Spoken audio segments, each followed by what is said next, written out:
میں نے اپنے ارادوں کے ٹوٹنے سے اپنے رب کو پا لیا، حضرت علی کرم اللہ وجہہ کا فرمان ہے۔ یہ ارادے ٹوٹیں گے، آپ کو آہستہ آہستہ پتہ چلے گا کہ دیکھیں جن چیزوں کی میں خواہش کر رہا تھا، اگر اللہ کی مرضی اس میں شامل نہیں تھی، رسول اللہ صلی اللہ علیہ وسلم کی روزانہ کی دعا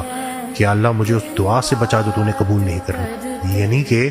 یا اللہ میری مرضی اور تیری مرضی میں کہیں کوئی فرق نہ نکل آئے۔ اس دن حضرت نے بڑی پیاری بات کی کہ اگر اللہ آپ کو اپنی تقدیر کا قلم دے دے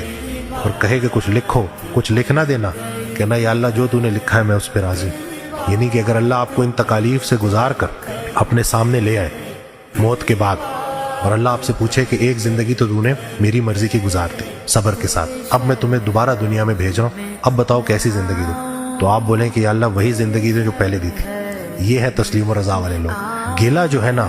وہ زندگی سے تمام خوشیاں چھین لیتے ہیں۔ خود سے محبت کرنے کا پہلا اصول گیلا کرنا بند کریں گے، دوسرا اصول خود کو ڈرانا بند کریں گے،